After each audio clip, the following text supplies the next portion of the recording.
Hello students, welcome back to creative chemistry. तो बच्चों, आप सबकी बहुत सारी डिमांड थी कि सर आपने जो एमसीक्यू सीरीज स्टार्ट की थी मोस्ट आईएमपी वाली वन शॉट, उस सीरीज को कंटिन्यू कीजिए सर।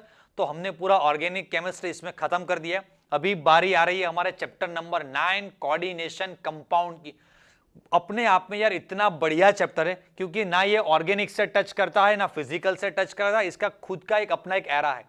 मतलब ये एक ऐसा चैप्टर है कि जहां पर सारे टर्म्स आपको फिर से कुछ अलग एंगल से पढ़ने पड़ेंगे। बहुत सारी चीजें ऐसी है जो आपने कभी भी physical chemistry, organic chemistry 11th में कहीं पर भी आपने नहीं पढ़ा हो। ऐसे सारे टर्म्स यहां पर आते हैं, सारे फंडामेंटल जो बेसिक्स, जो सभी डेफिनेशंस रहते हैं। तो वो सारी चीजें यार हमने इस तरह से किया कि यार आपको 25-30 क्वेश्चन में सारी चीजें पूरे चैप्टर की मैं आपको कंप्लीट करवा सकूं। काफी बढ़िया बढ़िया मैंने बीच में आपको ट्रिक बताई है। जो हमारी ये सीरीज स्टार्ट हुई है किड्स एंड लेजेंड्स वाली, यार बहुत सारे क्वेश्चंस में आपको सिंपल जो ऑथर पब्लिकेशंस जो सिंपल जैसे क्वेश्चंस के सॉल्यूशंस देते हैं, वैसे किड्स लेवल के सॉल्यूशन भी बताएंगे एंड लेजेंड्स कैसे उन क्वेश्चंस को सॉल्व करते हैं। डायरेक्टली आपने 4 ऑप्शन देखा तो यही आंसर हो सकता है, ऐसे बहुत सारे डिफरेंट डिफरेंट नोट्स भी आपको यहां पर मिल रहे होंगे। ओके बच्चों, राइट। तो चलिए टाइम वेस्ट नहीं करते एंड हमारा चैप्टर नंबर 9 स्टार्ट करते हैं। ओके चलिए, अभी नोट्स के बाद हमारा सबसे पहला क्वेश्चन, जो सारे नोट्स पढ़े primary secondary, oxidation number, coordinate covalent bonds, जो भी सारी चीजें उसको भी अप्लाई करने का वक्त आ गया है। एक बार नोट्स अच्छे से पढ़ लिए। अभी देखो, हर क्वेश्चन में हर बार आपको ज्यादा टाइम नहीं देना पड़ेगा। देखिए सबसे पहला क्वेश्चन यहां पर है, the coordination number of CU in this complex. चलो बच्चों याद करो, अभी अभी हम लोगों ने आपको पढ़ाया नोट्स में what is the meaning of coordination number. हाँ, कोऑर्डिनेशन नंबर मतलब number of coordinate covalent bonds. तो ऑब्वियसली यहां पर सिंपली पता चल जाता है कि सीयू के साथ जो H2O है, 4H2O वहां पर कोऑर्डिनेट कोवेलेंट बॉन्ड से जुड़े हुए। हाँ, आप लोगों ने ये चैप्टर, क्योंकि आप एमसीक्यू पार्ट पढ़ रहे, एमसीक्यू पार्ट देख रहे, तो थोड़ा बहुत आपने थियरी पार्ट तो रेगुलर क्लास में 110% हर बच्चे का इस चैप्टर का थियरी पार्ट कंप्लीट हो चुका होता है, राइट। तो आपको इतना तो पता होता है कि भाई जो H2 है वो हमारा यूनिडेंटेड लिगेंड है। शायद नहीं पता है तो डोंट वरी, आगे के टॉपिक्स में हम आपको वो भी सारी चीजें डिटेल में पढ़ाएंगे। लेकिन यूनिडेंटेड मतलब कि ये जो यहाँ पर H2 है वो Cu के साथ सिर्फ एक बॉन्ड फॉर्म करता है। अगर डाइडेंटेड होता तो 2 बॉन्ड्स फॉर्म करता। तो यहां पर Cu के साथ H2O, हर Cu के साथ एक एक H2O एक एक बॉन्ड फॉर्म करता है। मतलब सेंटर में Cu, उसके साथ 4 कोऑर्डिनेट कोवेलेंट बॉन्ड्स। तो यहां पर मेरा आंसर बच्चों क्या रहता है, ये ए। काफी सिंपल सा क्वेश्चन था, राइट।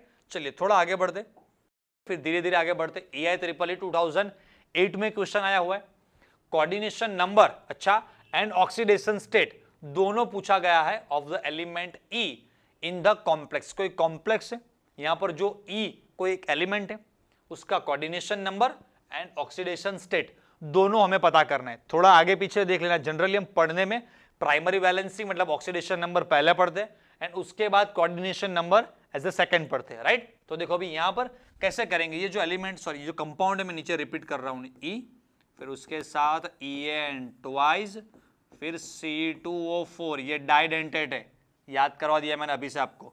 कौन? ऑक्जेलेट C2O4 एंड उसके साथ है NO2, राइट। तो देखो अभी ऑक्जेलेट पर चार्ज रहता है ऑलवेज -2, नहीं पता है तो आपको याद होना चाहिए। ऑक्जेलेट आयन मतलब ये हुआ C2O4 2-, तो ये रहा चार्ज इसका -2, तो -2 लिख दिया हमने। चलो NO -1 रहता है, ये हमारा 0 En ethane 1,2 diamine neutral ligand है, इसके ऊपर कोई भी चार्ज नहीं, that's why it is a 0। तो ये दोनों मिलकर क्या बन रहा है बच्चों, -3। तो पूरा न्यूट्रल बनने के लिए E को क्या बनना पड़ेगा, +3। अच्छा चलो ये तो हो गया इसका क्या, ये ऑक्सीडेशन स्टेट बोलो या ऑक्सीडेशन नंबर। उसके बाद पूछा है कोऑर्डिनेशन नंबर, मतलब number of coordinate covalent bonds. तो देखो यहां पर En हमारा डाइडेंटेट है, अच्छा ये भी डाइडेंटेट है, तो ये 2 × 2, अच्छा मैं ऐसा लिख रहा हूं, देखो कोऑर्डिनेशन नंबर इक्वल टू लिखते हैं। चलिए कोऑर्डिनेशन नंबर जो भी है आपका, कोबाल्ट नंबर मत सोचना, coordination number is equal to, देखो इथेन तो मैं 2 लिख रहा हूं, वो डाइडेंटेट है दैट्स व्हाई 2। ये लिखने का स्टाइल है, सीख लो, एग्जाम में काम लगेगा। एंड C2O4 अगेन वो डाइडेंटेट है, मतलब कि ये 2 बॉन्ड्स फॉर्म करेगा, 2 into 2 4, इसके दो total number of coordinate covalent bonds या कोऑर्डिनेशन नंबर 6, तो 6 and 3 का हमारा पैर बनना चाहिए 6 3, ये रहा आंसर हमारा सी, राइट। EI 2008 में क्वेश्चन आया था ऐसा। चलिए अभी again secondary valency of platinum in tetraammine dichloroplatinum 4। अभी ये बढ़िया है क्योंकि आपको IUPAC जो नेमिंग वाला पार्ट है वो भी आना चाहिए, डोंट वरी, वो भी चीजें धीरे धीरे डिटेल में आगे सिखाएंगे। अभी समझ में आ रहा है तो ठीक है, नहीं समझ में आ रहा है तो जो मैं आंसर लिखवा रहा हूं वो आंसर लिख लेना, बाकी समझ में आ जाएगा। देखो यहां पर लिखा है प्लेटिनम इन टेट्राएमाइन, अच्छा टेट्राएमाइन है तो ऑब्वियसली बॉक्स के अंदर यहां पर भी वर्ड लिखा है डाइक्लोरोप्लेटिनम, मतलब प्लेटिनम कोई एक मेटल है। आप सोचेंगे बॉक्स के आगे कुछ क्यों नहीं लिखा, भाई यहां पर कुछ नहीं है, डायरेक्टली लिगेंड का नेम है टेट्राएमाइन डाइक्लोरो, टेट्राएमाइन मतलब लिख लेते हैं, चलिए भाई NH3 डाइक्लोरो मतलब Cl2, बॉक्स बंद हो गया। प्लेटिनम का कुछ ना कुछ ऑक्सीडेशन नंबर है, एंड क्लोराइड मुझे पीछे Cl रखने। अभी मुझे यहां पर बैलेंस ये करना है Cl, हाँ अभी मुझे यहां पर बैलेंस करना है, प्लेटिनम का ऑक्सीडेशन नंबर 4 होना चाहिए। देखो अभी यहां पर ये जो क्लोरीन, 2 क्लोरीन है, एक्चुअली ऐसा Cl2 नहीं लिखते लेकिन मैंने लिखा 2, हाँ Cl उसके साथ ब्रैकेट में बाहर ट्वाइस, ओके, मतलब ये 2 समझ लेना, ये -2 है, ये 0 है। अभी ये भाई साहब +4, देखो यहां पर ऑक्सीडेशन नंबर इसका +4 ऑलरेडी गिवन, तो ये +4 है, ये -2 है, तो ऑब्वियसली मुझे -4 करना पड़ेगा, ये प्लस है, इसे न्यूट्रल करने के लिए -2 के साथ और एक -2 जुड़ेगा तभी -4 हो पाएगा, और उसको बनाने के लिए मुझे यहां पर Cl2 बनाना पड़ेगा। रेडी, तो ये भी हो गया हमारा -2, तो अभी देखो बैलेंस हो गया, तो this is the our molecule. यहां से बात खत्म नहीं हुई भाई, अभी तो शुरू हुई। देखो सेकेंडरी वैलेंसी, सेकेंडरी वैलेंसी मतलब बच्चों क्या, number of coordinate covalent bonds, याद करो number of coordinate covalent bonds. तो अच्छा number of coordinate covalent 4 + 2, right, कोई और कलर से बता दूं आपको, हाँ भाई ये 4 ये 2, तो टोटल हो गया 6, क्लियर। चलो आगे बढ़ते, अभी वापिस आ जाते अपने कलर पे। चलिए अभी देखो, how many ions will be obtain by ionization of ferric hexacyanoferrate 3। ये भी वो बात हुई जो आपको IUPAC नेमिंग अच्छी तरह से नहीं आता है तो ये क्वेश्चन गया आपका। अभी देखो फेरिक हेक्सासाइनोफेरेट 3 कॉम्प्लेक्स, गंदा कॉम्प्लेक्स है, गंदा। अभी देखो बनाता हूं, पहले बाहर जो मेटल है वो भी Fe है, अच्छा फिर बॉक्स के अंदर थोड़ी जगह छोड़ देते, यहां नंबर कुछ ना कुछ तो लिखना पड़ेगा, फिर हेक्सासाइनोफेरेट, तो भाई साहब यहां पर भी Fe, फिर हेक्सासाइनो CN6, ओके। चलिए अभी बॉक्स बंद कर देते हैं। अभी यहां पर अंदर वाला जो देखो ये -6, अंदर वाला जो भी आपका Fe है वो बताया गया है +2 में। अच्छा तो मुझे अभी यहां पर करने के लिए देखो, अभी देखना ये -6 है, अगर मैं यहां पर +4 ले लेता हूं, राइट, चलेगा, चलेगा भाई, लेकिन मुझे यहां पर लिखा है फेरिक, तो फेरिक का मतलब तो होता है भाई Fe3+, यस और नो। अगर मैं इस Fe को +3 स्टेट में ले रहा हूं, देखना, हाँ अभी ये ऊपर लिखते हैं इसको ऐसे इस स्टाइल में, देखो हाँ Fe जो है ना ये हमारा समझ लो, ये मैंने 3 लाइंस ड्रॉ किए, मतलब Fe +3 है, नीचे भी लिख देते हैं +3, तो ये +3 +2 -6, बैलेंस कैसे होगा समझाओ कोई मुझे, कैसे बैलेंस करेंगे।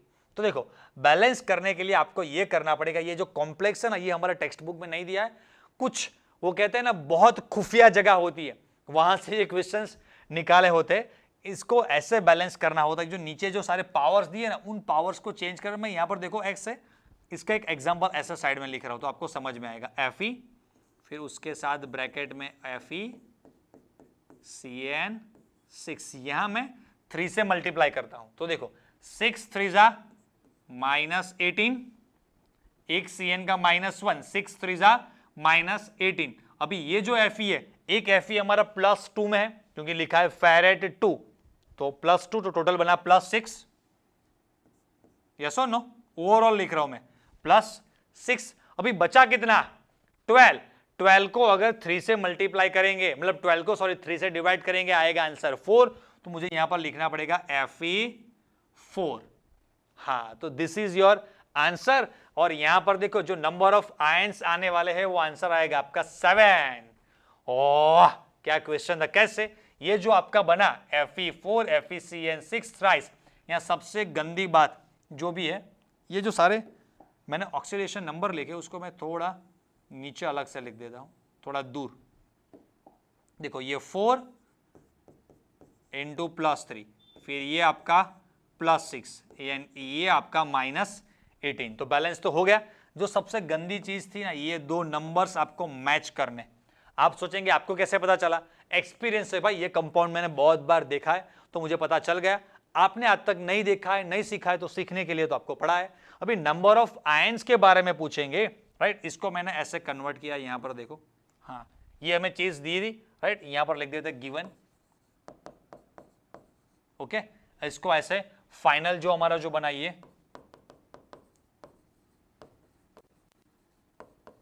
हमारा ये final complex and number of ions के लिए ये 4, और ये मैंने आपको बताया था बॉक्स कभी भी अलग नहीं होंगे।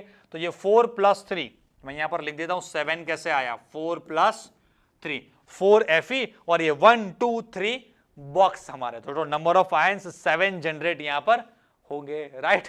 गजब क्वेश्चन था। ओके, लिख लेना सारी चीजें, इसमें आपको मास्टर बना देंगे। ये कोई एग्जाम का नेम नहीं है, लेकिन देखो एन ऑक्टाहेड्रल कॉम्प्लेक्स पहले ही लिख दिया। कोबाल्ट कंटेन 5 एमोनिया, अभी जो डिस्कस किया था उसी तरह से 5 एमोनिया। एक है NO2- आयन एंड 2 क्लोरीन है आपके पास। तो कॉम्प्लेक्स गिव्स, जीवन में क्या चाहिए? बस इतना ही तो चाहिए, 2 मोल्स ऑफ AgCl। देखा, 2 मोल्स प्रेसिपिटेट ऑफ AgCl, बस बाकी कुछ हमें चाहिए नहीं, सिर्फ हमें क्लोरीन दे दो। बाकी खाली हाथ आए थे खाली हाथ जाएंगे, बस ज्यादा कुछ नहीं चाहिए, क्लोरीन दे दो हमें। When reacted with AgNO3, what is the formula of this complex? Formula क्या होगा? देखो आंसर आपका 2 मोल्स ऑफ AgCl। ऐसा ऑप्शन सिलेक्ट करो कि जहां ब्रैकेट के बाहर 2 क्लोरीन हो, ज्यादा कुछ हमें नहीं चाहिए। जब इंडिया पाकिस्तान का एक बार युद्ध हुआ था, तब पाकिस्तान वालों ने ऐसा डिमांड किया था कि रवीना टंडन, जो टिप्पू टिप्पू बरसा पानी सॉन्ग आया था, उस वक्त रवीना टंडन काफी मार्केट में थी। तो रवीना टंडन या माधुरी, मैं एग्जैक्टली भूल गया, या शायद वो माधुरी भी हो सकती है, कुछ दोनों में, उनको बेच दो, वॉर हम कंप्लीट, मतलब वॉर खत्म कर देंगे, और कुछ हमें नहीं चाहिए। सिर्फ माधुरी या रवीना टंडन, दोनों में से कोई एक था, माधुरी दे दो, बाकी कुछ नहीं चाहिए। लेकिन इंडिया वालों ने दिया ना, एक मिसाइल, एक रॉकेट के ऊपर माधुरी लिखकर भेज दिया, उड़ा दिया सब कुछ। ऐसा कुछ हुआ था इंसिडेंस, एग्जैक्टली सेम है, मतलब हुआ था नहीं था, मुझे पता नहीं था, लेकिन ऐसा मैंने सुना है बहुत जगह पर। तो देखो बस ऐसे क्वेश्चन सॉल्व करने के लिए सिर्फ हमें माधुरी दे दो, मतलब कि 2 मोल्स प्रेसिपिटेट ऑफ AgCl, इतना हमारे लिए काफी है। ये रहे आंसर आपका हो जाएगा C। बाकी हर जगह पर क्लोरीन डरपोक है, सारे क्लोरीन अंदर बैठे हैं, तो प्रेसिपिटेट जनरेट नहीं कर पाएगा। हाँ, क्लोरीन हमारा बोल्ड होना चाहिए, जब दरवाजा खोल के बाहर निकला पकड़ लो साले को, राइट? अच्छा, अभी नीट 2017 में क्वेश्चन आया था, थोड़ा आपका पहले ग्रिप बना दिया हम लोगों ने, फिर अभी नीट के क्वेश्चन सॉल्व करते हैं। देखो, correct order for the stoichiometry of AgCl formed when AgNO3 in excess is treated with this complex बनाओ सबसे पहले भाई। चलिए, सबसे पहला इसका कॉम्प्लेक्स क्या बनेगा, अभी अभी आपको सिखाया है। जितने भी आपके एमोनिया जो स्ट्रॉन्ग लिगेंड है, अच्छा सा नहीं लिख रहा है, चलो हाँ, जितने भी आपके एमोनिया जो स्ट्रॉन्ग लिगेंड है उसको तो अंदर डालो भाई, NH3 6, बाकी के जो 3 क्लोरीन फालतू बाहर के पड़े हुए, तो ये 3 AgCl देगा। उसके बाद हाँ, डायरेक्टली जिनका IQ जबरदस्त वो डायरेक्टली कर सकते हैं। 5 + 3 है, तो एक अंदर रहेगा क्लोरीन, 5 में से 5 एमोनिया प्लस 1 क्लोरीन, 6 हो गया, बचे 2। हाँ, जो वहां पर ग्रोसरी स्टोर रहता है ना, ये 4 ये दे दीजिए, 2 ये दे दीजिए, 5 ये दे दीजिए, बचा 1। अभी यहां पर ये बनेगा Cl2, ऐसा हो गया। और जो भी लास्ट वाला मॉलिक्यूल है वो हमारा ऐसा बनेगा कुछ, कोबाल्ट। अभी अभी हमने सारे बनाए यार, NH3 उसके नीचे ये क्वेश्चन दे देना था हमें, राइट? ये सारे कॉम्प्लेक्स बन गए। अभी आपको भी कॉम्प्लेक्स बनाना आ जाएगा। तो देखो यहाँ पर 3 क्लोरीन, यहाँ पर 2 क्लोरीन, 1 क्लोरीन, 3 2 1 टिंग टिंग टिंग, आंसर आ जाएगा आपका बी। नीट का क्वेश्चन सॉल्व हो रहा है भाई। ओके, फिर विच of the following exhibits highest molar conductivity, सबसे ज्यादा नंबर ऑफ आयंस कहां पर, यहां पर टोटल बनेंगे 4 आयंस, फिर यहां पर नंबर ऑफ आयंस 3, यहां पर 1, यहां पर 2, तो आपका आंसर आ जाएगा ए। समझ में आ रहा है ना, ये पूरा बॉक्स +3, बार बार रिपीट नहीं करो, हर बार आपको सिखाया है कि जो बॉक्स है वहां से कुछ भी बाहर नहीं निकलेगा, वो पूरा बॉक्स मतलब square bracket complex plus extra ये काउंटर आयन, तो 4, ये 1 + 1, फिर ये कुछ नहीं है, यहां पर देखो 1 + 2, तो टोटल 3 हुआ था, तो आपका आंसर हमने बता दिया ए। ओके, चलिए अभी mention the electric charge of EDTA. EDTA का इलेक्ट्रिक चार्ज रहता है बच्चों -4, जो चीजें मैंने अभी अभी आपको बताई। ओके स्टूडेंट्स, चलिए अभी इस चैप्टर का एक और बढ़िया सा टॉपिक नोमेनक्लेचर डिस्कस करते हैं। ये आईयूपीएससी नोमेनक्लेचर, जो हमारे कॉम्प्लेक्स कंपाउंड कोऑर्डिनेट जो कंपाउंड्स है, सारे कंपाउंड्स का हम आईयूपीएससी नोमेनक्लेचर इस सेक्शन में हम देखेंगे। अभी ये जो पूरा नोमेनक्लेचर वाला पार्ट है, कुछ कुछ बच्चे ऐसा सोचते कि सिर्फ 1 मार्क्स का एमसीक्यू इसमें से आने का चांसेस है, तो यार ये नहीं भी करेंगे तो सर एमसीक्यू का सिर्फ 1 मार्क्स जाएगा ना, इतना ज्यादा तो कुछ जाएगा नहीं। लेकिन ये जो है ना, ये कोर पार्ट है, मतलब कि ये जो कंपाउंड्स के आपको नेम समझ में आ गए सारे, आपको जो फॉर्मूला दिया है, फॉर्मूला से नेम बनाना, नेम से फॉर्मूला बनाना, तो हर जगह पर बहुत जगह ऐसी होती है कि जहां पर क्वेश्चन कुछ और होता है, लेकिन आपको जो कंपाउंड है उसका डायरेक्ट फॉर्मूला नहीं दिया, आपको आईयूपीएससी नेम दिया है पूरा कॉम्प्लेक्स का, उससे पहले आपको उसका फॉर्मूला बनाना है, एंड देन उसके बाद आप उस कंपाउंड का हाइब्रिडाइजेशन चेक करना हो, आपको उसके जियोमेट्री आपको बतानी हो, उसके मैग्नेटिक प्रॉपर्टी के बारे में डिस्कशन करना हो, या ये कंपाउंड कलर रहेगा नहीं कलर रहेगा, इसमें स्प्लिटिंग ज्यादा होगा कम होगा, बहुत सारे क्वेश्चंस यहां से हो सकते हैं, राइट। तो ये डायरेक्टली तो ठीक है, लेकिन इनडायरेक्टली भी बहुत जगह पर आपको हेल्प मतलब इसकी जरूरत पड़ेगी। तो सबसे पहले नोमेनक्लेचर के जो रूल्स है ना, जो हमारे टेक्स्ट बुक में जो रूल्स दिए, वो सिर्फ पैराग्राफ फॉर्मेट में बस ऐसे रूल्स दिए हुए, उसको मैंने शॉर्ट बनाकर मेन सिर्फ 1 या 2 पेज में, बाकी के 1-2 पेज तो उसके लिए सिर्फ जो कंपाउंड्स है उसको क्या कहा जाता है वो सारी चीजें, हाँ वो सारी चीजें देखते हैं अभी। लेकिन जो रूल्स है ना, रूल्स मेनली मैंने सिर्फ एक इतना छोटा सा पार्ट है, सारे रूल्स उसमें मैंने कवर कर दिए। देखो आईयूपीएससी जो नेम लिखना है आपको इसका, तो अभी 1 बाय 1 जो सारे इंपॉर्टेंट कंपाउंड्स हैं उनके नेम स्टार्ट करते हैं। ये देखो K4FeCN6, वैसे हमारे टेक्स्ट बुक में ये जो कंपाउंड है K4FeCN6, उसका पूरा डिटेल हाइब्रिडाइजेशन सारी चीजें दी हुई है, तो मतलब काफी इंपॉर्टेंट टॉपिक है। और देखो यहाँ पर 1990 में, फिर 1995, 1997, फिर 2006 बहुत बड़े क्वेश्चन आ चुका है। तो इसका आईयूपीएससी ने बेसिक से स्टार्ट करते, जिन बच्चों को कुछ भी नहीं पता है, थोड़ा नोट्स आपने देख लिया, उसके बेस चलिए अभी क्वेश्चन सॉल्व करते हैं। सबसे पहला यहाँ पर देखो के, मतलब हमें लिखना है पोटेशियम, फिर हेक्सासाइनो, तो पोटेशियम हेक्सासाइनो, देखो यहाँ पर 2 जगह पर टेट्रा पोटेशियम, ये 2 तो गए, अभी बचा पोटेशियम, फिर 6 टाइम CN, तो हेक्सासाइनो। उसके बाद अभी आयरन, आपका यहां पर ऑक्सीडेशन नंबर देखो -6, ये +4, तो आयरन ऑब्वियसली आपका कितना बनेगा +2, तो यहां पर देखो आयरन 2, फेरेट 2 लिखा हुआ है। फिर हमने आपको एक चीज बताई थी कि अगर आपका कॉम्प्लेक्स पॉजिटिव है या नेगेटिव है, देखो तो कॉम्प्लेक्स अगर नेगेटिव है तो जो भी मेटल का नेम आएगा, मेटल के नेम के पीछे सफिक्स आपका ATE 8 ज्वाइंट होता है। तो मैंने आपको नोट्स में भी पढ़ा है, फिर से रिपीट कर रहा हूं, कैसे पता चलेगा आपका कॉम्प्लेक्स पॉजिटिव है या नेगेटिव। ऐसे देखो यहां पर K दिया है तो ऑब्वियसली ये पॉजिटिव पार्ट है, तो कॉम्प्लेक्स हमारा नेगेटिव पार्ट होगा। मतलब कि कॉम्प्लेक्स के आगे कुछ भी आपको दिया है तो समझ लेना कि वो पार्ट, अगर सोडियम या पोटेशियम, इन जनरल ज्यादातर ये 2 ही होते, सोडियम या पोटेशियम, Na या K मतलब वो पॉजिटिव, तो कॉम्प्लेक्स आपका नेगेटिव। तो देखो पोटेशियम हो गया ये, फिर 6 टाइम्स CN हेक्सासाइनो, आयरन को हम लिखते हैं फेरेट, इसका ऑक्सीडेशन नंबर 2, तो हमारा आंसर हो गया बी। ये गलत है, पोटेशियम फेरोसाइनाइड, राइट। हाँ ये नेम सही है, लेकिन ये आईयूपीएससी नहीं है, ये कॉमन नेम है, यहां पर पूछा था आईयूपीएससी। फेरो मतलब +2 और साइनाइड ये कॉमन नेम है इसी कंपाउंड का, तो साइड में आपको लिख लेना है कॉमन नेम। तो अगर कहीं पर आपको ऐसा पूछा गया विच of the following is the formula of potassium ferrocyanide, तो आपको थोड़ा याद हो जाए, समझ में आ जाए, तो option B is the common name of this compound, right. चलो फिर देखो correct name of this compound, हाँ यहां पर दो कॉम्प्लेक्स वाले कंपाउंड्स आ गए, मतलब कि दो दो कॉम्प्लेक्स एक साथ हो गए। तो ये जो दो दो कॉम्प्लेक्स जब भी आते हैं उनका नेम लिखने की एक स्टाइल, एक स्ट्रेटजी देख लो कैसे इनके नेम्स लिखते हैं। PTNH3 4Cl2 PTCl, ऑलवेज आपका जो नेगेटिव आयन रहता है ना वहां से शुरुआत करो। तो नेगेटिव आयन आपका क्लोरीन है तो -4, और ये यहां पर क्लोरीन -2, टोटल हुआ माइनस कितना 6, यहां पर ये 0, ओके। ये -2, तो ऑब्वियसली ये जो भाई साहब है इनको हमें कैसे सेट करना है वो देखिएगा, मैं कैसे सेट करता हूं। -2 -4 -6 हुआ, ओके। अगर मैं इसे दोनों को अगर मैं +3 बनाता हूं तो +3 -2, तो ये बनेगा +1 और ये बनेगा -1। लेकिन देखो कहीं पर भी ऐसा नंबर सेट नहीं हो रहा है।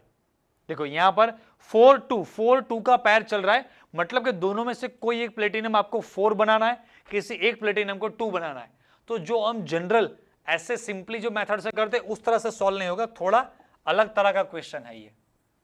तो देखो कैसे करते हैं इसे, ये आपका -4 हो गया, ये आपका -2 हो गया। अभी नेम देखो, जो फर्स्ट वाला है ना उसका नेम जो स्टार्ट होगा, दो लिगेंड है NH3 दूसरा Cl, NH3 को अमाइन कहा जाता है, तो अल्फाबेटिकली टेट्रा अमाइन कहां पर है, तो देखो टेट्रा अमाइन, टेट्रा क्लोरो नहीं आएगा भाई, टेट्रा क्लोरो कैसे आएगा, गलत। डाइक्लोरो पहले कैसे आएगा, गलत। टेट्रा क्लोरो कहां पर है भाई, गलत। आंसर हो गया। कभी कभी तो सही भी दे सकते हैं, लेकिन चेक करते हैं टेट्रा अमाइन। अच्छा उसके बाद डाई क्लोरो, फिर इस प्लेटिनम को आपको 4 बनाना है, तो देखते हैं कि ये 0 है। अगर ये हमारा प्लेटिनम +4 स्टेट में है तो +4 -2, ओवरऑल पॉजिटिव ये +2 बनता है, तो ओवरऑल ये -2 होना चाहिए। First box +2, second box -2।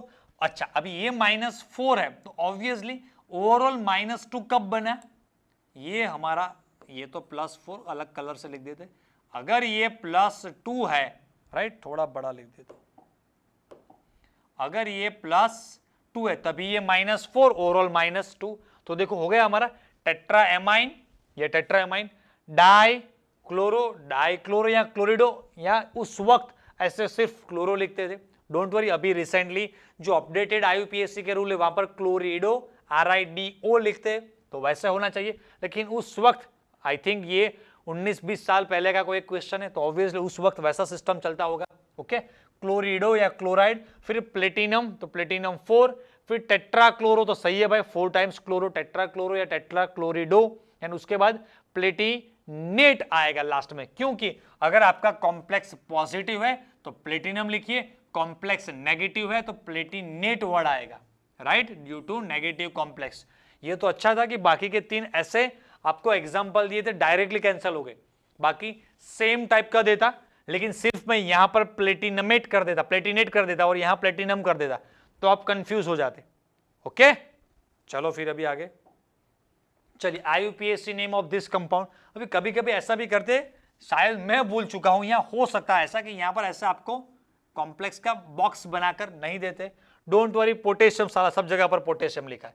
फिर हेक्सासाइनो, तो हेक्सा, अभी देखो हेक्सा फेरो, अभी कहां 6 नहीं, हेक्सा देखो फेरो हेक्सा फेरो गया हेक्सासाइनो, भाई हेक्सासाइनो, यहां पर फेरोसाइनाइड 2, कभी देखा IUPAC बोला है भाई, IUPAC, तो हेक्सासाइनोफेरेट 3, ये -6, ये भाई साहब पोटेशियम +3, तो Fe+3। कितने बार देखो, ऐसा भी हो सकता है कि इससे भी ज्यादा बार आ चुका होता है, और बहुत बार तो इतना, मतलब इतने सारे एग्जाम्स के नेम कहां पर लिखे हम, तो मतलब इससे हाफ जितने, मतलब इससे double total number of exams के लिस्ट यहां पर दिए हुए थे, हम लोगों ने कैंसिल कर दिया भाई, इतने रखो, लेटेस्ट बहुत पास्ट में ज्यादा नहीं जाते। तो ये इतने इंपॉर्टेंट कंपाउंड्स है, और ये नोट्स अच्छी तरह से समझ लिए, सारे क्वेश्चन समझ लिए, तो अब इजीली देखो हर बार हम कर पाते। देखो तो यहां पर ये भी नहीं था, तो फाइनली आंसर मेरा था यहां पर डी, ओके। चलो अभी आगे। चलो बच्चों, तो अभी हम डिस्कस करेंगे आइसोमरिज्म, इस चैप्टर का काफी इंपॉर्टेंट टॉपिक। बहुत ज्यादा क्वेश्चन इसी टॉपिक से, आइसोमरिज्म वाला पार्ट है। इसके बाद आपका हाइब्रिडाइजेशन, फिर डिफरेंट जो आपके जियोमेट्री जो रहते हैं, शेप्स रहते हैं, उसके बाद जो क्रिस्टल फील्ड स्प्लिटिंग रहता है। तो मतलब अब तक हमने जो पढ़ा वो सारा थोड़ा कह सकते हैं कि बेस फाउंडेशन लेवल वाला टॉपिक था। अभी इससे आगे जो भी हम टॉपिक डिस्कस करेंगे ना, वो रियल कोऑर्डिनेशन केमिस्ट्री है। अब तक जो सारी चीजें सीखी पढ़ी, जो सारी ट्रिक हमने सीखी, उसको साथ में फटाफट अप्लाई कर कैसे जल्दी जल्दी क्वेश्चंस सॉल्व करते हैं। और स्पेशली आइसोमरिज्म के जो क्वेश्चंस है उसकी नोट्स में आपको समझाता हूं। आपने नहीं पढ़ा है, डोंट वरी, एक बार समझ लीजिए, थोड़ा आपके दिमाग में रिकॉल हो जाए। उसके बाद यार बढ़िया बढ़िया मैं आपको टेक्निक बताऊंगा। डायरेक्टली 4 ऑप्शन देखो ऐसे पता करो, 4 ऑप्शन देखो ऐसे पता करो। तो नोट्स में वो सारी चीजें मैं आपको सिखाता हूं कि कैसे 4 ऑप्शन देखो और डायरेक्टली आपको पता चल जाएगा कि यहां पर सेस बनेगा, ट्रांस बनेगा, जियोमेट्रिकल बनेगा, यहां पर ऑप्टिकल बनेगा, यहां पर दोनों बनेंगे, यहां पर कुछ नहीं बनेगा। हाँ, वो सारी चीजें चले सिखाता हूं। Which of the following octahedral complex will not show geometrical isomerism? देखो यहां पर पूछा है सबसे पहले एक चीज requirement, octahedral will not show, क्या नहीं शो करना चाहिए? Geometrical isomerism. तो ऑक्टाहेड्रल में जियोमेट्रिकल आइसोमरिज्म याद करो, ये सिस्टम थे 2+4, 2+2 इंटू 2, 3+3, इन तीनों में से कोई नहीं है। 5+1 कभी नहीं देखा, मतलब ये आंसर हो सकता है, राइट? ये ऑक्टाहेड्रल 3+3, तो चलो भाई ये शो कर सकता है। 2+4 ये भी शो करेगा, या 4-2 ये भी शो करेगा। तो सिर्फ यही है हमारा आंसर, राइट? जो ऑक्टाहेड्रल है, 5+1 ऑक्टाहेड्रल है, लेकिन वो जियोमेट्रिकल आइसोमरिज्म शो नहीं करेगा। कैसे भाई सिस ट्रांस बनाएंगे? 2 be near by and 2 be opposite में, ऐसा तो सेट होगा नहीं क्योंकि एक ही हमारे पास यहां पर बी है, राइट? तो आंसर आपका आएगा ए। फिर number of possible isomers for, कितने पॉसिबल आइसोमर्स बनेंगे?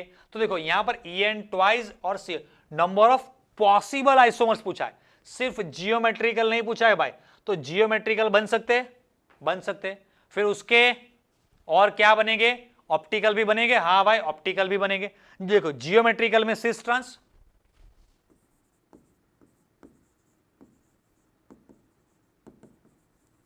जियोमेट्रिकल में एक बनेगा इसका सिस, एक बनेगा ट्रांस। अच्छा, फिर ऑप्टिकल में कितने बनेंगे भाई? तो जो आपका सी स्ट्रक्चर है उसका एक और आइसोमर जनरेट हो सकता है भाई। हाँ भाई हो सकता है। हाँ, ट्रांस का दूसरा एक आइसोमर नहीं बन सकता है, तो इसका जो भी सी स्ट्रक्चर है उसका एक ऑप्टिकल आइसोमर भी बन सकता है। यस और नो? सिस मिरर इमेज, उसका एक ऑप्टिकल आइसोमरिज्म। तो ये 1, ये 2 और ये 3, मतलब ये 2 मत समझना क्योंकि यही है, इसका एक हम मिरर इमेज बनाते हैं, राइट? तो टोटल कितने आपके आंसर में, आंसर हो जाएगा आपका 3 AIPMT। अच्छा हुआ एग्जाम कैंसिल हो गया, बच्चे मर जाते है ना।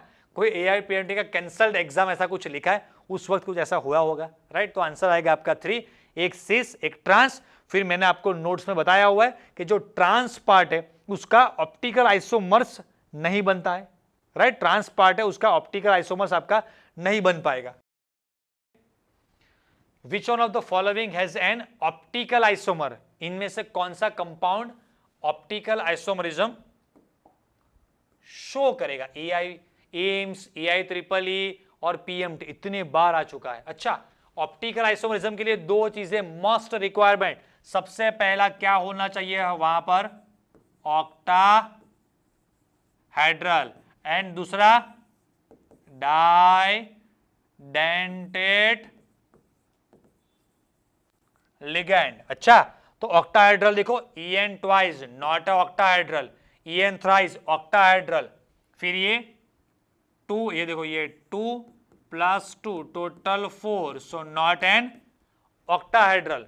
ये 2+2 तो टोटल 4, नॉट एन ऑक्टाहेड्रल। तो सबसे पहला जो रिक्वायरमेंट था कि जो भी आपका कॉम्प्लेक्स है इट मस्ट बी ऑक्टाहेड्रल, मतलब कि वहां पर 6 कोऑर्डिनेट कोवेलेंट बॉन्ड होने चाहिए, तो यहां पर 6 हो रहे, यही एग्जांपल आपको दिया हुआ है बुक में, राइट। चलो, विच of the following will not show geometrical isomerism, पर इनमें से कौन सा कंपाउंड जियोमेट्रिकल शो नहीं करेगा? 4+2 सही है, करेगा।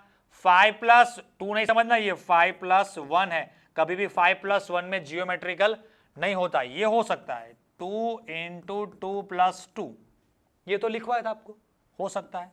फिर यहां पर PTNH3 गलती से प्रिंटिंग मिस्टेक है, यहां पर 2 होना चाहिए, तो ये भी कर सकता है।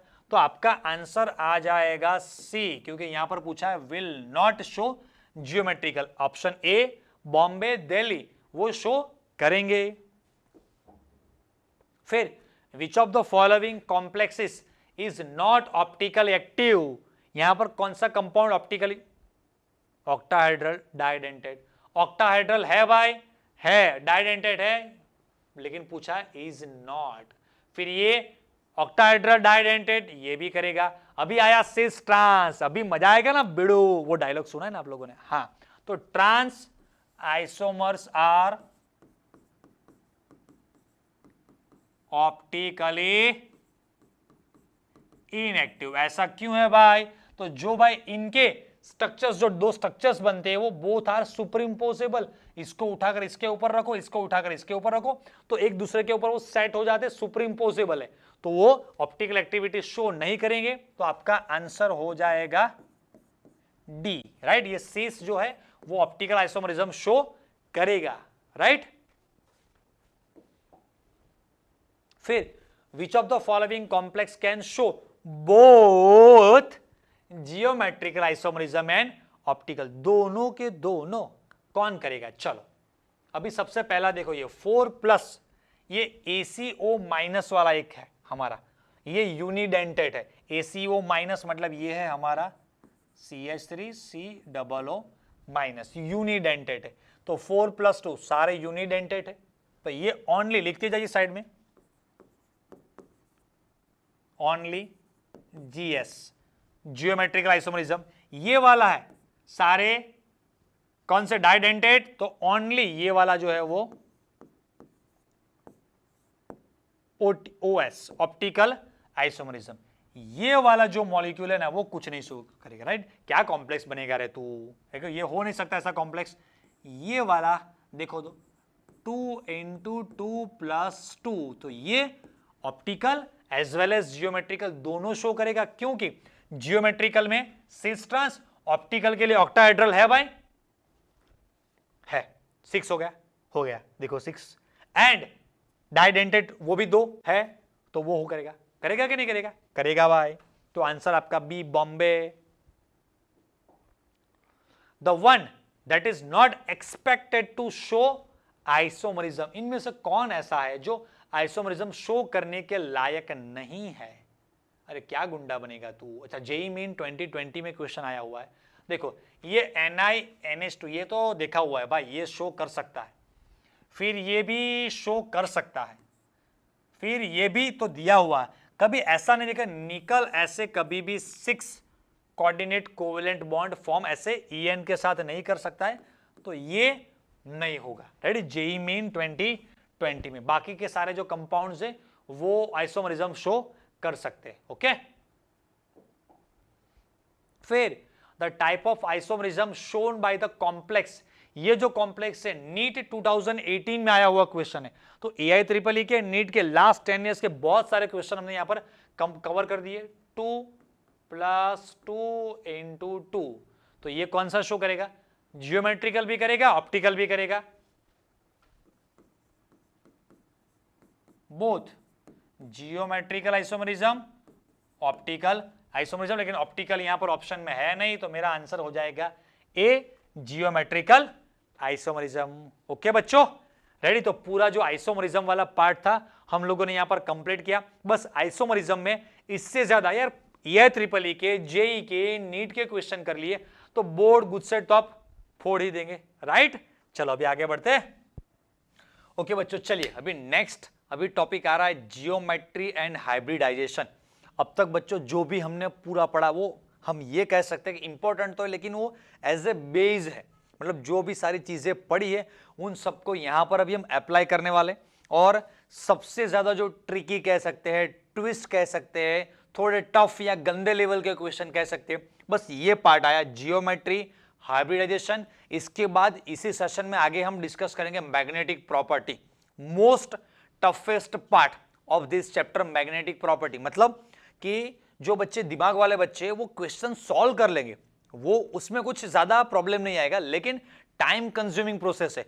हर कॉम्प्लेक्स जो भी रहेगा, हर कॉम्प्लेक्स में आपको उसका ऑक्सीडेशन नंबर फाइंड करना है, स्ट्रॉन्ग लिगेंड, वीक लिगेंड देखना है, इलेक्ट्रॉनिक कन्फिगरेशन वाइज आपको हाइब्रिडाइजेशन पता करना पड़ेगा कि हाइब्रिडाइजेशन ये आएगा या ये आएगा, इनर वाला डी पार्टिसिपेट करेगा, आउटर वाला डी पार्टिसिपेट करेगा, अनपेयर रहेंगे नहीं रहेंगे, वो सारी चीजें, मतलब आपको यार बहुत सारी चीजें एक साथ दिमाग में चलानी पड़ेगी। तो हर कॉम्प्लेक्स के लिए सारी चीजें करो, तो यार आप ये सारी चीजें करने जाएंगे तो वैसे ही आपके 4-5 मिनट निकल जाएंगे, और हमें सिर्फ 1-2 मिनट में एक क्वेश्चन सॉल्व करना होता है। ओके, तो देखो जो भी आपके जियोमेट्री एंड हाइब्रिडाइजेशन वाले जो क्वेश्चन है उसे कैसे सॉल्व किया जाता है वो देखो।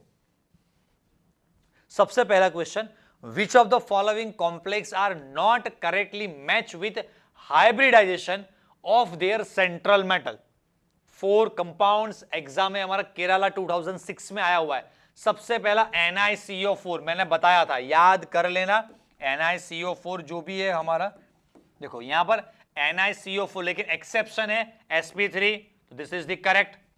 NiCN4 2- स्ट्रॉन्ग लिगेंड, हाँ स्ट्रॉन्ग लिगेंड है भाई साहब, तो sp3 नहीं, हाइब्रिडाइजेशन होना चाहिए था आपका DsP2, राइट, तो ये गलत है। फिर यहां पर COF6, तो फ्लोरीन आपका कैसा लिगेंड है, सब चीजें छोटी छोटी वहां पर लिखनी है, तो not D2sp3, it should be sp3D2, outer वाला पार्टिसिपेट करेगा। मैंने बच्चों आपको याद करवाया कि अगर स्ट्रॉन्ग है तो धक्का मार देगा, अगर स्ट्रॉन्ग नहीं है इलेक्ट्रॉन को पुश करने के लिए ट्राई करेगा कि भाई जाओ खिसको हम आ रहे हैं, तो इलेक्ट्रॉन्स जो वीक लिगेंड उसे क्या बोलेगा, चल भाई पीछे पीछे पीछे हट पीछे हट, क्योंकि वो वीक है। इलेक्ट्रॉन्स जो भी वीक बंदा है उसको कभी भी मतलब कोई फेवर नहीं देगा, राइट, वो मतलब कहेगा चल चुप पीछे जा पीछे जा पीछे जा, हाँ उसका कुछ रिस्पॉन्स नहीं मिलेगा उनको। तो बस इस तरह से आप याद करो। फिर से देखो अभी यहां पर FeCN6 3-, FeCN6 यहां पर कौन सा लिगेंड आ गया हमारा, स्ट्रॉन्ग लिगेंड, तो स्ट्रॉन्ग लिगेंड है तो hybridization should be D2sp3, inner d orbital participate करना चाहिए, यहां पर आउटर है तो ये गलत है। तो वैसे देखा जाए तो इतने सारे गलत हो गए, सिर्फ ये वीक वाला ये भी रॉन्ग है, तो सिर्फ ऑप्शन 1 करेक्ट है, लेकिन यहां पर ऑप्शन 1 के साथ कुछ और भी करेक्ट होना चाहिए था। तो अगर आंसर मुझे 1A बनाना है आंसर, चलो यहां पर शायद किसी जगह पर प्रिंटिंग मिस्टेक भी हो सकता है कि sp3 की जगह पर ये शायद अगर DsP2 है तो मेरा आंसर A करेक्ट हो जाएगा, और यहां पर COF6 अगर यहां पर sp3D2 है तो मेरा आंसर B करेक्ट हो जाएगा। लेकिन आपको समझ में आ जाना चाहिए इस क्वेश्चन से कि कहां पर कौन सा हाइब्रिडाइजेशन होना चाहिए, राइट। देखो, in which of the following complex ion central metal ion is in state of sp3D2 hybridization. जब sp3D2 आउटर डी कब पार्टिसिपेट करता है, वीक लिगेंड। तो ये जो सारी चीजें मैं बोल रहा हूं वो भी लिखते रहिएगा, sp3D2 आउटर डी ऑर्बिटल, मतलब फॉर इन केस ऑफ लिखना, इन केस ऑफ वीक लिगेंड। तो यहां पर देखो CN स्ट्रॉन्ग लिगेंड, यहां पर भी स्ट्रॉन्ग, ये भी स्ट्रॉन्ग, सिर्फ यहां पर फ्लोरीन जो है हमारा वो है वीक लिगेंड, राइट। तो एवरी टाइम जो सारे नोट्स है वो आपको लिखने की, रिपीट करने की जरूरत भी नहीं पड़ेगी, एक बार आपके पास अच्छी तरह से नोट्स है, नोट्स को रिफर करने की जरूरत है। तो sp3D2 कब हो सकता है, in case of weak ligands. Okay, चलो आगे। फिर pick out the correct statement with respect to MnCN6 3- NEET 2017। अभी देखो Mn का नंबर क्या है, बहुत सारे बच्चे ऐसे होते हैं कि जिनको इनका करेक्ट एटॉमिक नंबर ही नहीं पता है, बात खत्म। आपको वो याद होना चाहिए, ST Vadodara corporation and then MN आता है, राइट। तो देखो MN नंबर आता है उसका 25। अभी यहां पर MN का ऑक्सीडेशन स्टेट देखो, CN का -6 होगा, ओवरऑल -3 है, तो MN होगा मेरा +3। तो पहले जनरल कॉन्फ़िगरेशन लिखते हैं भाई MN की, आर्गॉन 3d5 4s2।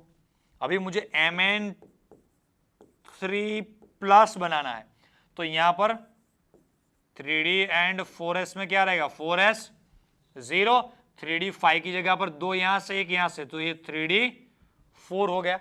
चलिए अभी 3d4, उसके बाद अभी हाइब्रिडाइजेशन के लिए CN स्ट्रॉन्ग लिगेंड है, यस CN स्ट्रॉन्ग लिगेंड है, तो ऑब्वियसली हाइब्रिडाइजेशन आपका इनर डी ऑर्बिटल इसमें पार्टिसिपेट करेगा। तो देखो इनर डी कहां पर पार्टिसिपेट कर रहा है, सबसे पहले ये आउटर डी, यहां पर भी आउटर डी, तो कैंसल ऑप्शन कैंसल हो गया। CN is a strong ligand, yes और no? Here it is a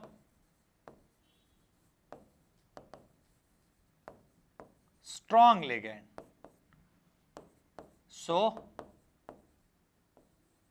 inner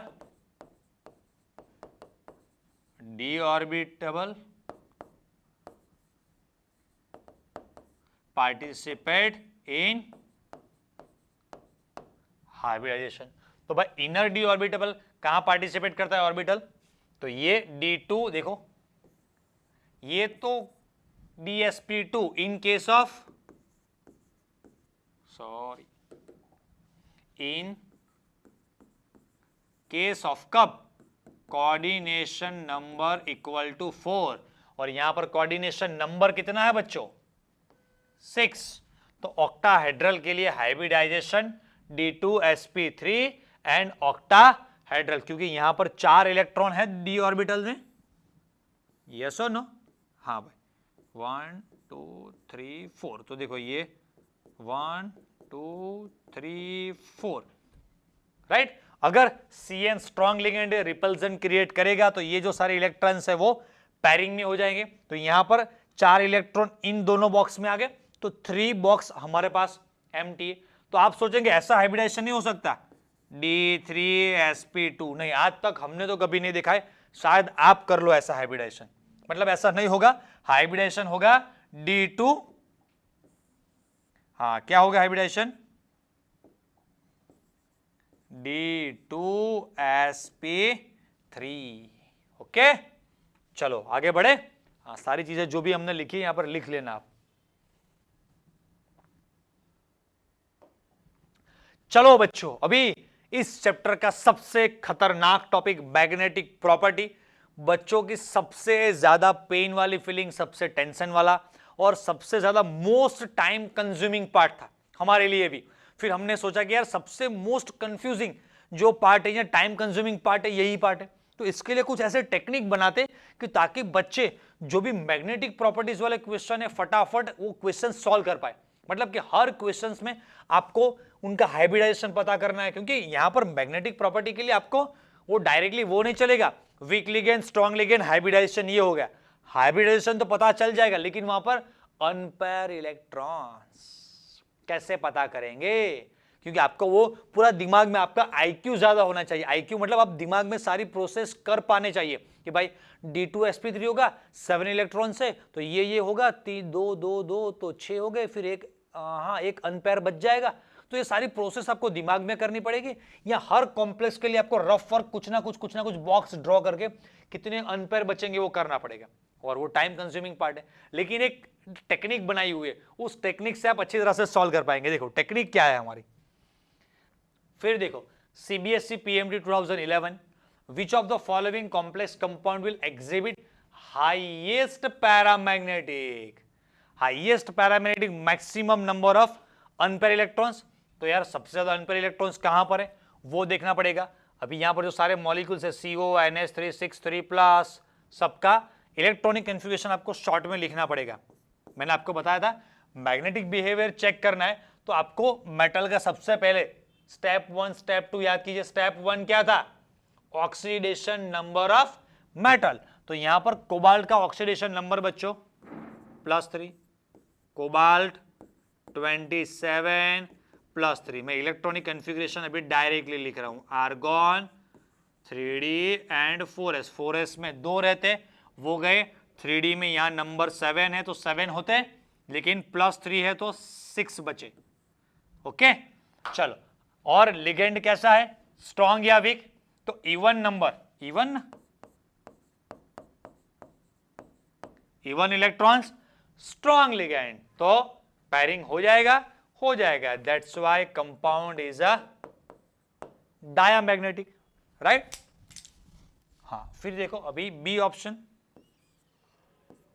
उसके बाद जिंक का ऑक्सीडेशन नंबर 2, तो जिंक 28 Zn2+, आर्गॉन 4s में 0, वहां से 2 इलेक्ट्रॉन गए।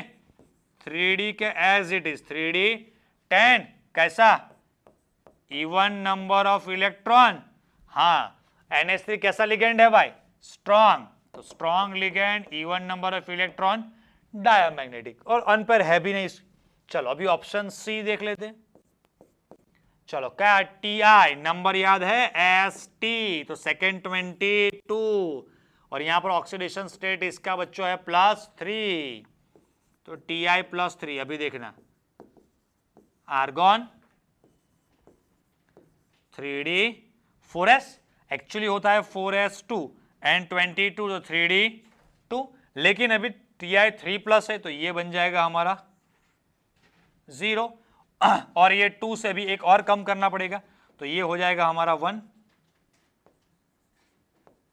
राइट। तो 3d 1, तो 3d 1 है तो कैसे, ऑड नंबर ऑफ इलेक्ट्रॉन। अभी इसका पैरिंग तो पॉसिबल नहीं है, स्ट्रॉन्ग लिगेंड है, even though it is a paramagnetic. चलो પછી डी, हाँ, Cr NH3 6 3+, तो यहां पर क्रोमियम का ऑक्सीडेशन नंबर, ये देखो +3, तो ये भी +3। क्रोमियम का नंबर सबसे गंदा compound, exceptional electronic configuration 11 standard याद करो, 3d5 4s 1 वाला क्रोमियम। अगर मैं 3+ बनाता हूं तो 4s हो जाएगा अभी 0, एक यहां से गए, 2 इलेक्ट्रॉन यहां से जाएंगे तो 3d4, तो इसके ऊपर ही लिख दें, सॉरी 3d4 नहीं, 2 और यहां से गए तो 3d3, राइट। तो अगेन कैसा, ऑड नंबर ऑफ इलेक्ट्रॉन, कितने, 3, तो ये भी हो गया हमारा पैरा। तो हमें पूछा गया है हाईएस्ट पैरामैग्नेटिक कैरेक्टर, तो भाई हाईएस्ट पैरामैग्नेटिक कैरेक्टर यहां रहेगा, क्यों? बिकॉज ऑफ 3 अनपेयर्ड इलेक्ट्रॉन, और यहां पर 1 अनपेयर्ड इलेक्ट्रॉन, राइट। वो म्यू वाला फॉर्मूला हम यूज करेंगे, म्यू इज इक्वल टू √ वाला, तो वहां पर n का वैल्यू हम 3 लेंगे और यहां पर n का वैल्यू 1 रहेगा। तो CBSE PMT का क्वेश्चन है, तो थोड़ा आपसे यार दम तो निकल जाएगा, राइट। तो सारी चीजें डिटेल में लिख लीजिएगा। फिर जिन बच्चों का IQ लेवल ज्यादा है वो बच्चे इसी क्वेश्चन को डायरेक्टली अपने दिमाग में भी कर सकते हैं, लेकिन सीखने के लिए पहले सारी चीजें इस तरह से सीख लीजिए, लिख लीजिए। चलो लिख लिया। अभी विच of the following show maximum paramagnetic character, AIIMS 1998 में आया हुआ मैक्सिमम पैरामैग्नेटिक कैरेक्टर, भाई डायरेक्टली करें। चलो पैरामैग्नेटिक कैरेक्टर, तो भाई कहां कहां पर पैरामैग्नेटिक कैरेक्टर आता है, तो जहां जहां पर आपके अनपेयर इलेक्ट्रॉन्स रहेंगे। अभी अनपेयर इलेक्ट्रॉन्स देखो, ऑप्शन आपका, हाँ इलेक्ट्रॉनिक कन्फिग्रेशन तो लिखना ही पड़ेगा, और कोई ऑप्शन नहीं है इसके बाद। यहां पर थोड़ा क्विकली कैसे लिखते हैं, तो ऑप्शन ए, यहां पर Cr+3। अभी इसके ऊपर ही आप इलेक्ट्रॉनिक कन्फिग्रेशन लिख दो इसका, भाई Cr, आर्गॉन हर बार लिखने की अब जरूरत नहीं है। Cr+3 एक्चुअली में ये होता है 3d5 4s1, Cr+3 है तो ये 0 और ये हो जाएगा 2, हाँ, आपको तो पता ही है कि आपने क्या लिखा है, तो एमसीक्यू में बस ऐसा ही होता है, सॉरी 3D3 ये रिवर्स, हाँ देखो 3D5 है, एक यहां से गया, दो यहां से जाएंगे तो ये हो गया, अरे भाई नहीं रफ करना था फिर भी करना पड़ा, चलो 3D और ये आपका क्या था 4, हाँ और ये 3D3, मतलब आपको पता चल जाएगा आपने 3 लिखा है। फिर आयरन, तो Fe यहां पर कौन से स्टेट में रहता है, +2, तो भाई Fe इलेक्ट्रॉनिक कन्फिग्रेशन 26, आर्गॉन लिखने की जरूरत नहीं है, एक्चुअल लिखो पहले, 3D क्या होता है वो 6 4s2, फिर Fe2+ तो 4s0, 3D6 Fe2+ हो गया, सिर्फ इलेक्ट्रॉनिक कन्फिग्रेशन लिखकर छोड़ दो। फिर देखो यहां पर Fe ऑक्सीडेशन नंबर +3, तो Fe का ऊपर इलेक्ट्रॉनिक कन्फिग्रेशन लिखा है तो सिर्फ उसको देखकर रिपीट करो कि वहां पर 3D6 है तो यहां पर आएगा 3D5 Fe3+ में। अभी यहां पर Cu का नंबर 29 है तो रियल इलेक्ट्रॉनिक कन्फिग्रेशन ये होता है, एक्सेप्शनल याद रखना 3D10 4s1, ये चीज इंपॉर्टेंट है आपके लिए। अच्छा Cu2+ एक यहां से जाएगा तो ये बन जाएगा 0, एक यहां से जाएगा तो ये बन जाएगा 9, नीचे भले ना 10 लिखा हो, आपको तो पता है ना ऊपर आपने 9 लिखा है। ओके चलिए अब ये हो गया। अभी अनपेयर इलेक्ट्रॉन्स आपको पता करना है, तो देखो यहां पर अनपेयर इलेक्ट्रॉन्स ऑप्शन ए में कितने हैं 3, H2 तो वीक लिगेंड है तो 3, यहां पर SS6 लेकिन Cn कैसा लिगेंड है स्ट्रॉन्ग लिगेंड, Cn कैसा लिगेंड है स्ट्रॉन्ग, तो वो तो इलेक्ट्रॉन्स को पुश कर देगा तो 0 अनपेयर, तो अनपेयर लिखते जाइए, यहां पर 3 है, यहां पर अनपेयर 0 है, राइट। फिर FeCN6 3-, यहां पर 5 अनपेयर है लेकिन Cn स्ट्रॉन्ग लिगेंड, धक्का लगा देगा, 2 बचे कितने अनपेयर बाय 1 अनपेयर, और यहां पर 9 है, H2 वीक लिगेंड है तो 3D9, तो लास्ट 10 में लास्ट जो भी होगा उसमें एक इलेक्ट्रॉन अनपेयर बचेगा भाई, तो सबसे ज्यादा ये वाला 3 अनपेयर इलेक्ट्रॉन।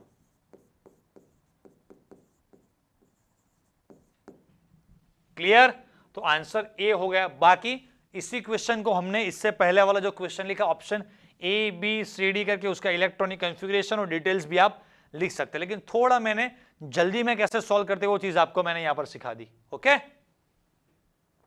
चलो तो आंसर तो लिख लिया हमने। डायमैग्नेटिक स्पीसीज एक ही जगह पर डायमैग्नेटिक है, strong ligand D6 D8, strong ligand कहां पर है सिर्फ यहां पर स्ट्रॉन्ग लिगेंड है। अच्छा तो हाँ स्ट्रॉन्ग लिगेंड, और ये तो पता ही है हमारे टेक्स्ट बुक में बहुत बार रिपीट हो चुका है, कितनी बार डिफरेंट एग्जाम में आ चुका है, ऑप्शन ए रहेगा इसमें। What is the magnetic moment of K3 Fe F6, यहां पर ये -6, ये बाई साहब +3, तो Fe आपका +3, नोट्स में आपको लिखवाया था क्या Fe3+ with 3D5 configuration with week ligand, याद आ गया। हाँ तो सबसे ज्यादा मैग्नेटिक मोमेंट इसका होगा कितने 5 unpaired electrons, that's why answer आएगा 5.91, याद आ गया। ओके बच्चों चलिए अभी नेक्स्ट और एक टॉपिक इस चैप्टर में डिस्कस करते हैं, क्रिस्टल फील्ड स्प्लिटिंग। हमने कंप्लीट किया पूरा हाइब्रिडाइजेशन, जियोमेट्री, मैग्नेटिक प्रॉपर्टी। इस चैप्टर का सबसे बड़ा वाला जो सेंटर का पोर्शन है वो कंप्लीट हो चुका है। इसके बाद इसके बेस्ड जो हमारा काफी एक इंपॉर्टेंट टॉपिक है CFT, क्रिस्टल फील्ड स्प्लिटिंग, और वहां पर क्रिस्टल फील्ड थियरी में दो तरह के क्वेश्चन ज्यादा आते हैं भाई। एक तो क्रिस्टल फील्ड स्प्लिटिंग आता है, वहां पर कौन सा EG T2G डेल्टा वो क्या है, वो सारी चीजें जो आपका स्प्लिटिंग का जो डायग्राम है उसके बेस्ड क्वेश्चन आते हैं।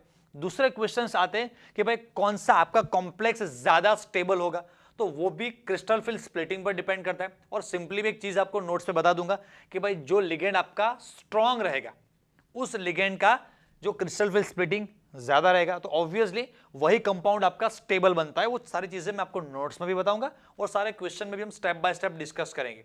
तो चलिए, the complex that has the highest crystal field splitting, JEE Main 2019, recent अभी लास्ट 2-4 सालों में आया हुआ क्वेश्चन है। तो जेई मेन के क्वेश्चंस भी देखो हम नोट से कैसे टेक्निक से सॉल्व करते हैं। Complex that has highest crystal field splitting, किसमें हाईएस्ट आएगा? देखो यहां पर Cn, स्ट्रॉन्गेस्ट लिगेंड, राइट। यहां पर देखो ये क्लोरीन वीक, फिर यहां पर भी एक क्लोरीन वीक लिगेंड है, यहां पर NH3 5 है, लेकिन उसके साथ वो तो Cn से वीक है और उसके साथ और एक दो वीक लिगेंड जुड़े हुए, तो obviously Cn strongest ligand, that's why highest splitting. Easily बस 5-10 सेकंड में आपके क्वेश्चन सॉल्व हो जाएंगे। फिर देखो नीट 2019 चुन चुन के क्वेश्चंस लिए हम लोगों ने। What is the correct electronic configuration of central atom in K4FeCN6 based on crystal field theory. फिर से उसी तरह का कॉम्प्लेक्स, यहां जो भी आपका Cn है उसके ऊपर आपको राउंड करके लिखना है, Cn is a strong ligand, that's why delta O is greater than P, so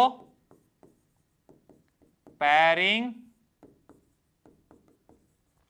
takes place। ये सारी चीजें आपको याद आती है, फिर भी मैं लिख रहा हूं, pairing takes place in, जो बॉटम का आपका है वो T2G, electron can not jump from T2G to Eg, वो भी चाहे तो आप लिख सकते हैं। तो वहां पर सारे इलेक्ट्रॉन्स जाएंगे आपके T2G में, फिर कुछ पूरा फिलअप हो जाता है, उसके बाद ऊपर जाएगा। तो देखो K4FeCN6 में Fe के पास इलेक्ट्रॉन्स कितने हैं वो देखना पड़ेगा आपको, रेडी? क्योंकि आप सोचेंगे वहां पर आपने लिखकर दिखाया था T2G4 Eg0, हाँ सही है, लेकिन वहां पर 4 इलेक्ट्रॉन थे, तो 1 2 3 चौथा वहां पर नीचे आएगा, T2G4 हो गया। अभी यहां पर देखना पड़ेगा कि जो Eg0 सिर्फ एक जगह पर है, तो ऐसे तो डायरेक्टली मुझे आंसर पता चलेगा, यहां पर बॉम्बे होने वाला है। फिर भी हम लिखकर देखते हैं कि भाई Fe जो है हमारा, यहां पर लिखते हैं Fe। बहुत बार इलेक्ट्रॉनिक कॉन्फ़िगरेशन हमने मैग्नेटिक वाले पार्ट में लिखा 26 number Fe2+, so argon 3d and 4s, 4 Fe2+ है तो 4s 0 हो जाएगा, 3d 6, तो 6 इलेक्ट्रॉन है, तो सारे के सारे 1 2 3, उसके बाद 4 5 6 जो आपका स्प्लिटिंग रहेगा इस तरह से, हाँ राइट। तो ये 1 2 3 4 5 ये है आपका T2G, तो इलेक्ट्रॉन्स यहीं रहेंगे, 1 2 3 4 5 6। ये समझाने के लिए मैंने आपको पूरा डिटेल में लिख कर दिया है, बाकी इतनी डिटेल जरूरत नहीं है, मैंने आपको पहले नोट्स में समझा दिया।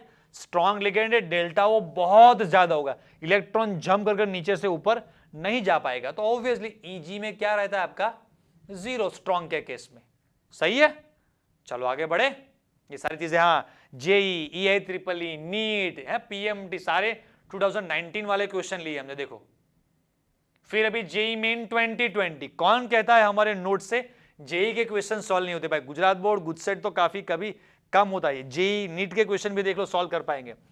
For D4 metal ion in octahedral field correct electronic configuration, ये चेक करना है कब क्या होना चाहिए। देखो T2G4 Eg0 कब? डेल्टा ओ लेस देन, नहीं भाई, अगर डेल्टा ओ ज्यादा है, कम है तो इलेक्ट्रॉन जंप करके मेरा भाई यहां पर 4 क्यों है, Eg में चला जाएगा, तो ये गलत है। फिर ये देखो T2G3 Eg1, जब डेल्टा ओ ज्यादा, डेल्टा ओ आपका जब ज्यादा होता है तो electron can not jump from T2G to Eg, तो ये भी गलत है। जब डेल्टा ओ कम रहता है तो yes, electron can jump from T2G से Eg में जंप करके इलेक्ट्रॉन जा सकता है, क्योंकि D4 कॉन्फ़िगरेशन, तो ये सही है।